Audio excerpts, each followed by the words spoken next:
Hello friends, कैसे हैं आप सब। हम आज आपके साथ जिस टॉपिक को लेके आए हैं वो बहुत ही इम्पॉर्टेंट टॉपिक है किसी भी एग्ज़ाम के लिए। और अगर हम बात करते हैं UPSC and state level exam जो भी आते हैं, वो चाहे तुम्हारा राजस्थान पीसीएस हो गया, उत्तर प्रदेश पीसीएस हो गया, आरओ एआरओ हो गया, और यूपी ट्रिपल एससी की जितनी भी वैकेंसीज़ आती हैं उसके लिए तो ये बहुत ही इम्पॉर्टेंट टॉपिक है। तो हम इसको क्यों छोड़े, आज हम इसीलिए इस टॉपिक को लेके आए हैं। बहुत सारे क्वेश्चंस एग्ज़ाम में इस टॉपिक से पूछे जा चुके हैं, तो हम इसको स्किप नहीं कर सकते हैं। तो बहुत ही अच्छा सेशन रहेगा एंड बहुत लंबा चौड़ा वीडियो नहीं रहेगा, बहुत ही शॉर्ट वीडियो रहेगा। एंड जो भी चीज़ें हैं एकदम सॉलिड दी गई हैं, आप उनका जो है बिल्कुल विस्तार से आप इसको जान लेंगे एंड इसमें इससे बाहर से कुछ नहीं आने वाला है। तो ये हमारा वीडियो बस आप जो है कंटिन्यू 5-10-15 मिनट जो भी है, जितना भी लंबा वीडियो बनता है, बस उतने टाइम तक इस वीडियो को एंजॉय करिए। एंड कॉपी पेन अगर आपको नीड हो रही है तो आप उसको जो है आप नोट डाउन कर सकते हैं। तो इतना ही जो है मैं बताना चाह रहा हूँ।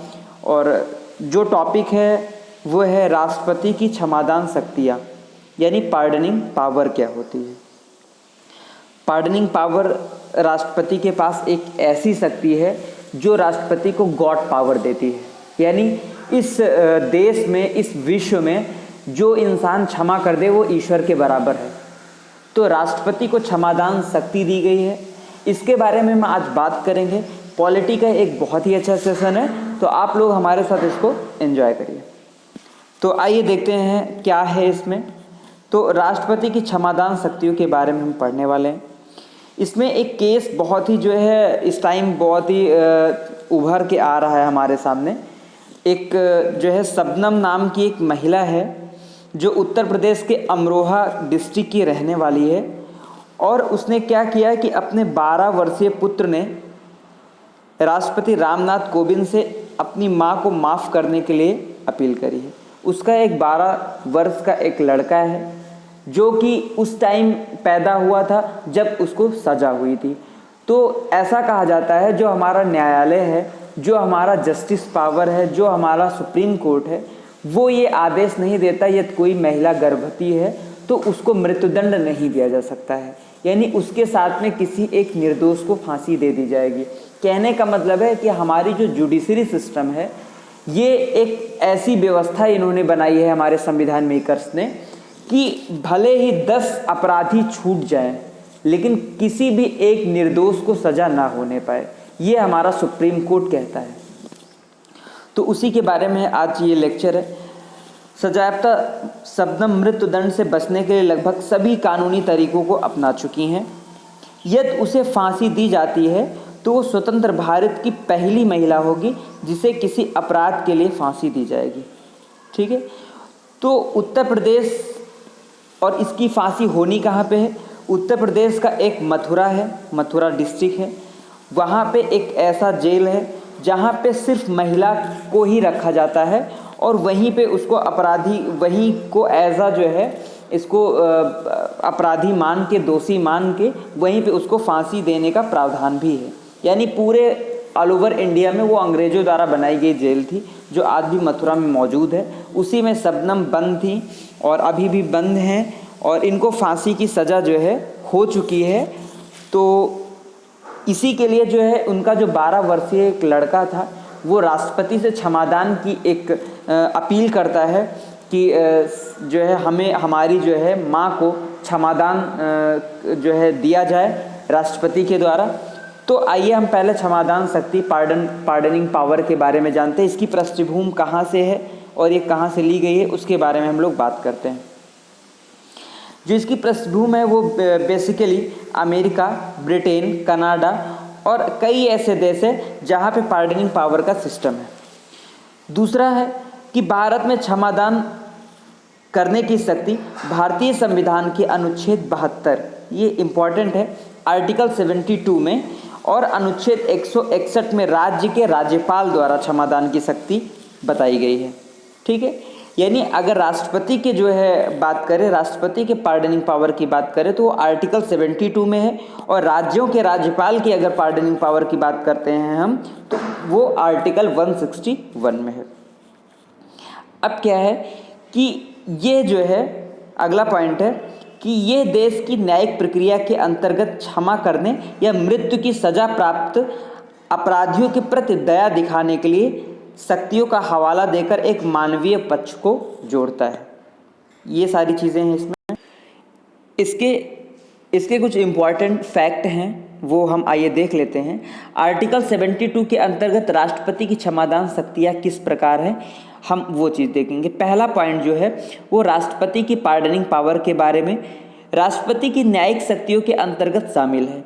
दूसरा पॉइंट है भारतीय संविधान के अनुच्छेद 72 में कहा गया है कि राष्ट्रपति किसी अपराध के लिए दोषित किसी व्यक्ति के लिए दंडादेश को निलंबित, माफ या परिवर्तित कर सकता है, या फिर उसको सजा दे सकता है, मृत्युदंड को कम कर सकता है, या उस जो कठोर मृत्युदंड है उसको थोड़ा सा जो है निलंबित भी कर सकता है, या पूरी तरह से माफ भी कर सकता है।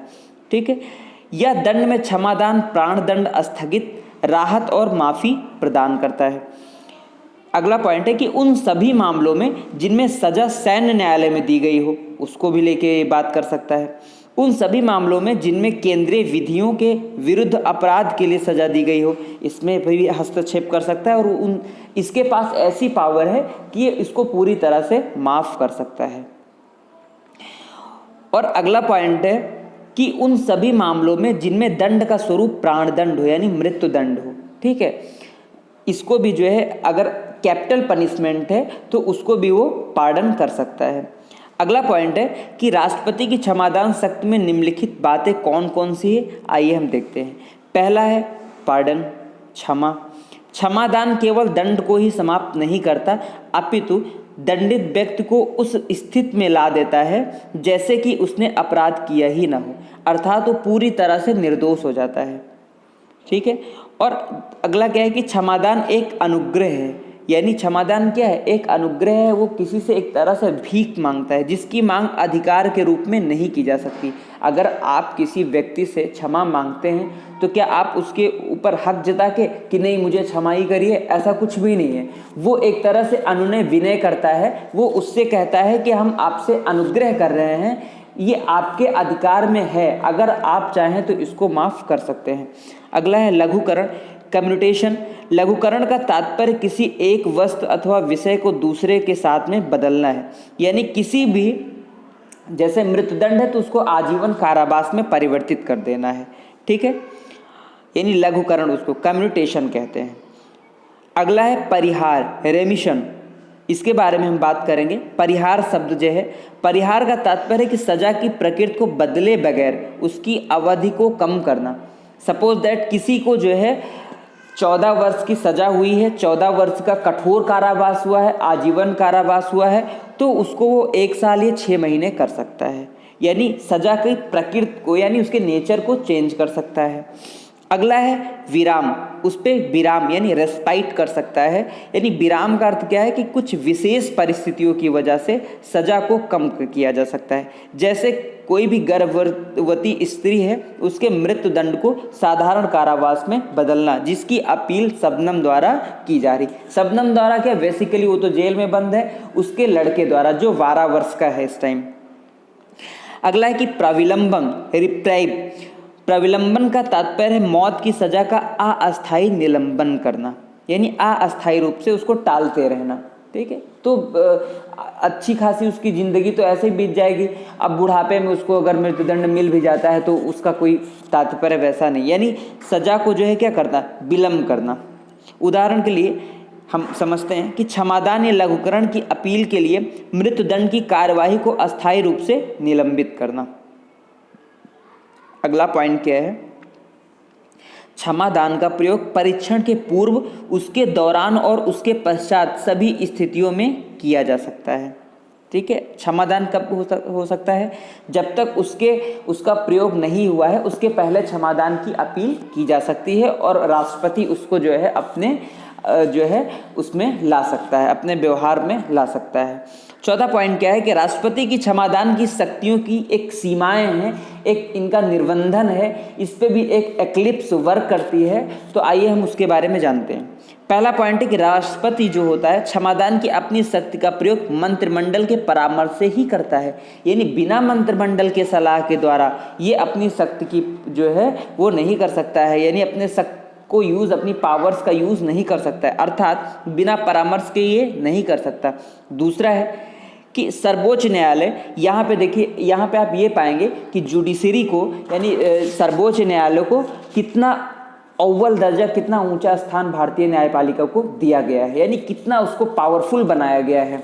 ठीक है, सर्वोच्च न्यायालय ने कई मामलों में निर्णय दिया है कि राष्ट्रपति को दया याचिका का फैसला करते हुए मंत्रिपरिषद की सलाह पर ही कार्रवाई करनी है। अगला है, इनमें वर्ष 1980 में एक केस आया था मारूराम बनाम भारत संघ, और 1994 में धनंजय चटर्जी बनाम पश्चिम बंगाल राज्यवाद शामिल है। अगला केस आया था कि राम बनाम भारत संघ के मामले में उच्चतम न्यायालय सुप्रीम कोर्ट ने कहा कि क्षमादान शब्द का प्रयोग करते समय दंड प्रक्रिया संहिता की धारा 433 के का में निहित उद्देश्यों को ध्यान में रखकर करना चाहिए। अगला पॉइंट है कि इसी मामले में न्यायालय सुप्रीम कोर्ट ने कहा कि न्यायालय वहां हस्तक्षेप कर सकता है जहां राष्ट्रपति का निर्णय अनुच्छेद 72 के उद्देश्यों से पूर्णतः असंगत या तर्कहीन मनमाना, यानी इसको हम समझते हैं कि ऐसी चीज़ें हैं जो सपोज दैट राष्ट्रपति किसी की फांसी माफ़ कर रहा है, हो सकता है वो उसके जो है किसी रिलेशन में हो या उसके जुडिशियल रिव्यू के अंतर्गत वो ना आता हो, तो राष्ट्रपति क्या करता है, उसकी पार्डन पावर्स को जो है वो उस पर एक्लिप्स नहीं लगा सकता, यानी पार्डनिंग पावर उसको सुप्रीम कोर्ट क्या करेगा, उस पर निर्बंधन लगा देगा। ठीक है,